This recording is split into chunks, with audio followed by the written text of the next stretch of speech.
Bismillahirrahmanirrahim. Assalamualaikum warahmatullahi wabarakatuh. Syukur alhamdulillah kita masih dipertemukan kembali di channel ini. Salawat dan salam selalu dan tetap tercurahkan kepada junjungan kita Nabi besar Muhammad sallallahu alaihi wasallam. Allahumma sholli ala sayyidina Muhammad wa ala ali sayyidina Muhammad.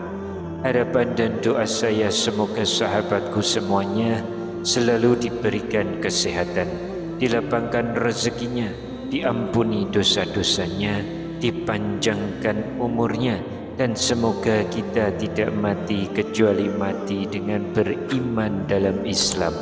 Dan sempatkanlah menuliskan sholawat di kolom komentar, insya Allah akan menjadi bukti cinta kita kepada Rasulullah Muhammad sallallahu alaihi wasallam. Semoga kita semua mendapatkan syafaat beliau di akhirat kelak. Amin ya rabbal alamin. Sahabat seiman yang dirahmati Allah, sedekah merupakan amalan yang dianjurkan bagi umat muslim.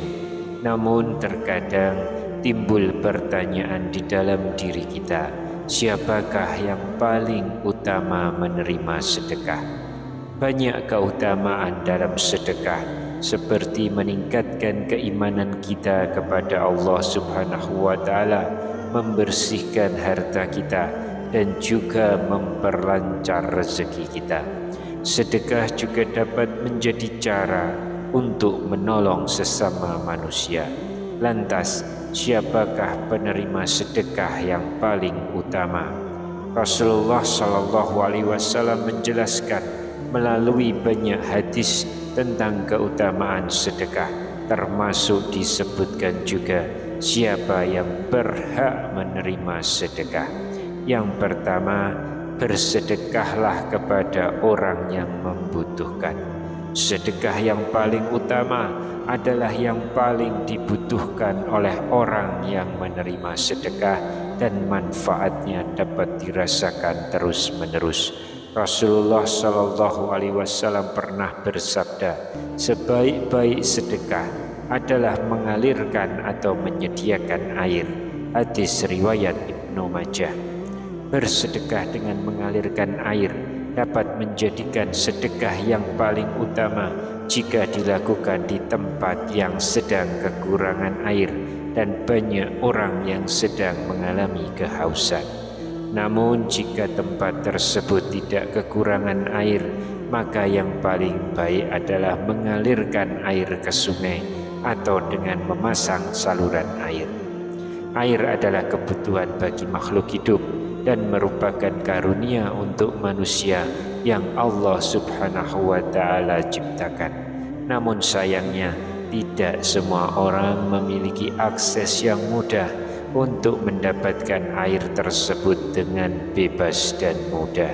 Oleh sebab itulah sedekah air menjadi salah satu amalan yang berpahala besar, dikarenakan air adalah sumber dari semua kehidupan dan tidak mungkin dipisahkan dari kehidupan makhluk hidup.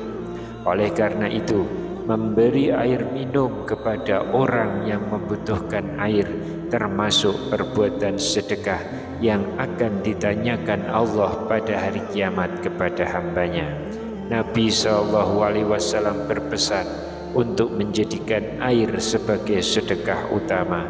Hal ini terjadi karena Rasulullah menyadari bahwa betapa banyak air yang dibutuhkan oleh tubuh kita, dan manusia sejatinya tidak akan bisa bertahan hidup tanpa adanya air.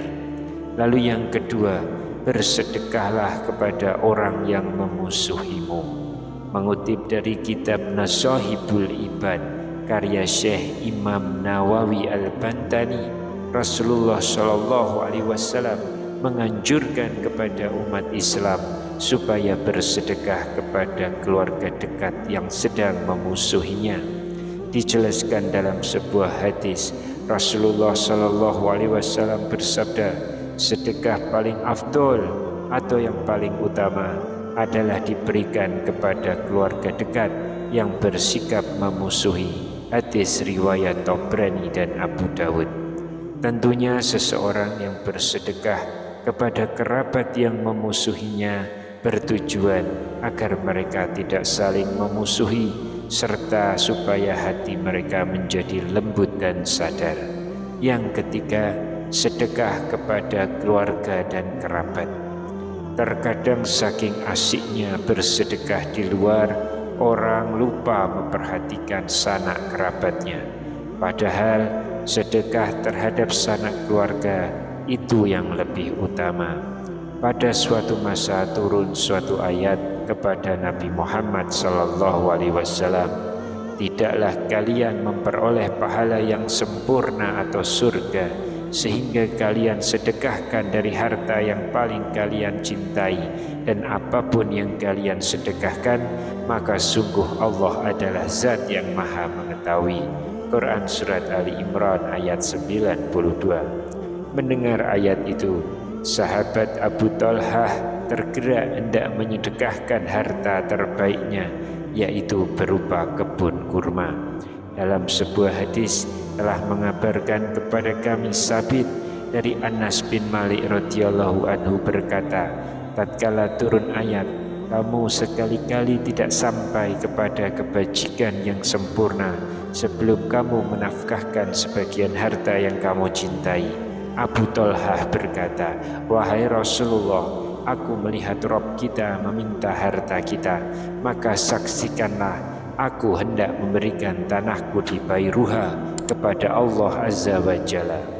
Anas bin Malik radhiyallahu anhu berkata, Rasulullah Shallallahu Alaihi Wasallam bersabda, berikanlah kepada kerabatmu. Hadis riwayat Ahmad.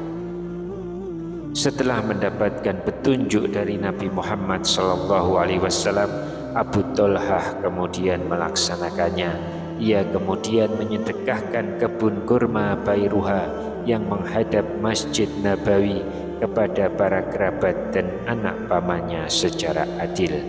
Islam sangat melarang kepada umatnya untuk memutus tali persaudaraan. Oleh karena itu, bersedekahlah apabila ada kerabat yang memusuhi, agar persaudaraan antar sesama muslim tetap terjalin. Yang keempat, bersedekahlah ketika sedang sehat.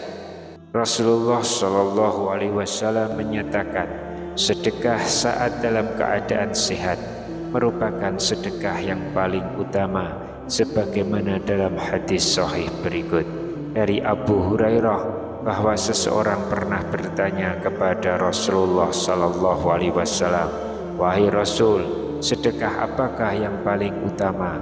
Lalu beliau menjawab, saat kamu sedang merasa sehat, maka bersedekahlah. Ketika kamu menyukai harta benda, mengharapkan hidup yang panjang dan takut miskin, maka bersedekahlah. Lalu yang kelima, sedekah suami kepada istrinya. Bagi seorang laki-laki yang telah berkeluarga, sedekah yang sangat besar pahalanya, yaitu menafkahi istri dan anaknya. Menafkahi istri dan anaknya merupakan sedekah yang pahalanya jauh lebih besar daripada bersedekah kepada orang lain. Dalam hadis Rasulullah Shallallahu Alaihi Wasallam bersabda, sedekah yang terbaik adalah yang dikeluarkan selebih keperluan dan mulailah dari orang yang kamu tanggung. Hadis riwayat Bukhari. Sedekah merupakan amalan yang paling mudah dikerjakan. Bahkan ada sedekah yang tidak memerlukan harta. Senyum dan salam yang tulus kepada sesama juga merupakan bentuk sedekah. Sahabat seiman yang dirahmati Allah, dengan mengetahui kepada siapakah sedekah yang paling utama, maka diharapkan kita tidak lagi merasakan bimbang ketika hendak bersedekah, dan selalu lakukan sedekah hanya mengharap turunnya ridho Allah Subhanahu wa Ta'ala. Wallahu a'lam bishawab. Demikian yang bisa saya sampaikan di kesempatan kali ini. Semoga dapat memberi manfaat untuk kita semua. Amin ya rabbal alamin. Wassalamualaikum warahmatullahi wabarakatuh.